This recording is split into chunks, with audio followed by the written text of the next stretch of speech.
Professor Haystacks here. Today I am wearing a bow tie instead of a hat because bow ties are cool. And today I will be doing a double header because I don't have too much to say about either of them. Dungeons and Discords and football season. Now, Dungeons and Discords I think would have better been called Discords and Dragons because there is Discord and a dragon in it. Haha. But regardless, now, Reverse Fluttershy, who shows up briefly in one of this, bears some resemblance to Discorded Fluttershy, and while this may have been an illusion, we did see Fluttershy shake her head, so we see the typical lack of concern for mind control here. That's concerned me at several points about this show. Now, most of this episode, I suspect the Dungeons and Dragons stuff has been done to death by people who know more about it than me. But at the end, we see Pinkie Pie take on the role of Bard, while as Rainbow Dash appears to be a rogue, possibly because the rogue slot in the party was open. There's a webcomic based around D&D and ponies, or well, tabletop games and ponies, called Friendship is Dragons. Shout out there if any of y'all from there are watching, which I kind of doubt at this point, where Spike is Twilight's familiar, Rainbow Dash is a barbarian, and Rarity is the rogue, but Pinkie is still a bard, probably because that one is incredibly obvious. Pinkie Pie couldn't really be anything other than a bard. I occasionally like playing a bard just to give me an excuse to sing at random times. I don't play too much, but you know. Now, we have the question here that we see the main six going and leaving at the beginning and end, but where was Starlight? She lives in the castle too, but there's no sign of her. Now, in this book, Starlight, Glimmer, and the Secret Suite, which came out just days after Discords and Dragons, if you can't tell, I put it in my lab coat pocket. It is mentioned that Spike and Big Mac are setting up a table at Ponyville's game day to play their Dungeons and Dragons type game. And I just realized I called the episode by my title instead of the real title, but regardless. This is a good level of coordination. There have been books in the past that referenced episodes from previously in the season, but I don't know that there's one that referenced an episode that came out 3 days earlier. It came out Tuesday, the episode released on Saturday before it.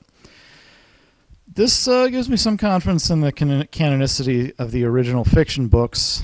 In the case of the Equestria Girls movie novelizations, 2 of them actually came out before the movie that they adapted. Possibly the other 2 came out before as well, but I only know for sure about the most recent 2. The Legend of Eversfree book is available now in some local bookstores and also online in various retailers. But the movie does not come out until October 1st on Netflix and not until November on DVD and presumably television, because I think there's a Netflix exclusivity arrangement. Concerns me greatly that is not premiering on the Discovery family, but what can you do? Still, the fact that they got this Netflix deal gives some hope for things if the Discovery family alliance goes sour.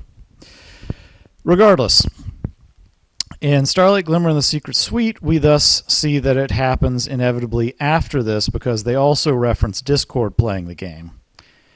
And at the end of the book, mild spoiler warning, but not really. At the end of the book, Starlight Glimmer goes off to visit Sunburst. Starlight Glimmer goes off to visit Sunburst. And thus, it neatly explains why she is gone and not considered in the next episode, which is Hoofball season, or something to that effect. So, I will go and cover that. Excuse me, it's Buckball season. It's my bad. Now, of note here is that when they're choosing a unicorn, we never see Sunset Shimmer considered. Presumably Twilight being an alicorn is ineligible. But you'd think they would have considered someone with the control of Sunset Shimmer, except... Sorry, not Sunset Shimmer. Starlight Glimmer. Jeez, freaking have all the same names. Starlight Glimmer is never considered. I've said that wrong so many times now, but I'm not going back and redoing it. Starlight Glimmer is never considered, and according to the book Starlight Glimmer and the Secret Suite, she was out of town visiting Sunburst. It also seems to indicate she hadn't seen him since the previous Crystal Empire episode, at least, the Changeling, season Times Era Changeling. But anyway, that's why she isn't considered, and of course it came up with the interesting bit where Snails is some kind of Zen master. Now, the lesson of the episode is somewhat similar to Testing 1, 2, 3, where we learn that different people do things differently. There, though, it was focused specifically on academic studying. Here, the focus is on the performance rather than methods of learning. Now, we see that some, like Rainbow Dash and Applejack, thrive under pressure. Some do best without pressure, such as Pinkie Pie and Fluttershy. Interesting note on Pinkie Pie, I'll get to in a moment. And others, like Snails, just don't care and pretty much do the same regardless of what else is going on. These are the kind of people you can consistently rely on and thus make good, I guess, employees and graduate students, if I ever get around to where I actually have some of those. Now, with regards to Pinkie Pie, Pinkie Pie generally does not display stage fright, and in fact has invoked it in Fluttershy on multiple occasions. So it may seem a bit odd that she suddenly displays performance anxiety here, especially to the extent that she frees up. We have seen her with performance anxiety previously. Pinkie Pie, Maud Pie, Gift of the Maud Pie, Hearthbreakers, possibly, as well as Party Pooped. In all of those, Pinkie Pie is under pressure. Party Pooped with the Yaks, notably. But she didn't free up.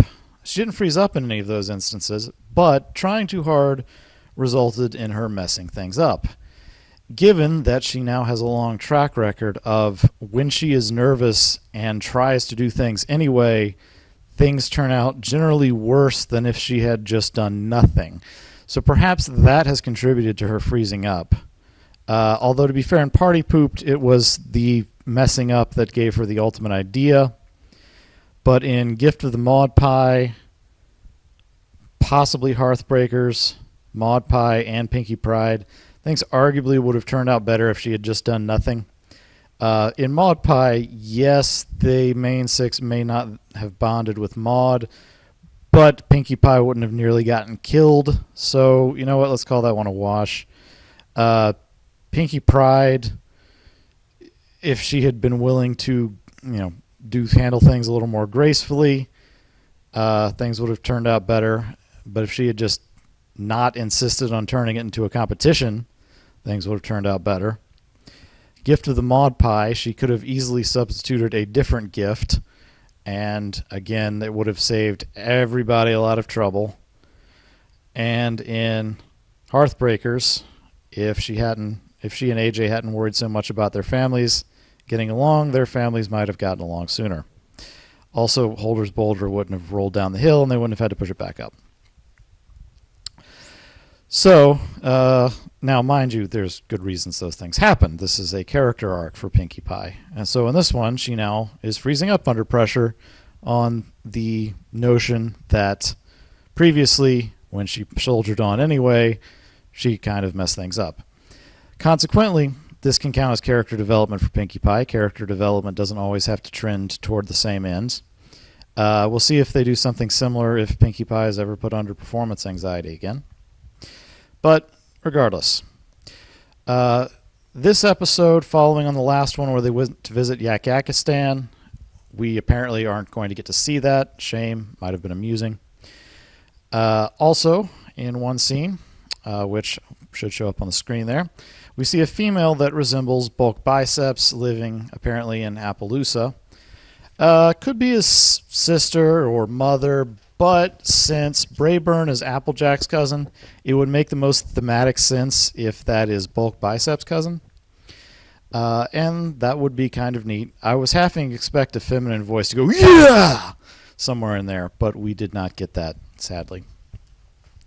Well, that is all the time I want to spend today. Should hopefully wind up under the 15-minute mark. Once again, I'm Professor Haystacks. This is my bow tie. The guy who sold it to me at a My Little Pony convention called it the Bow Twi. You can't really tell, but there's little stylized pictures of Twilight Sparkle as well as her cutie mark on it. And, of course, the Time Turner pin on it because I wore it with a Second Doctor cosplay. At any rate, good night and drive safely. My little pony, what will today's adventure be? My little pony, plus something, yeah. Da da da da da da da da da. Don't know what they're saying here. My little pony, I'll be there right by your side. I'll be there right by your side.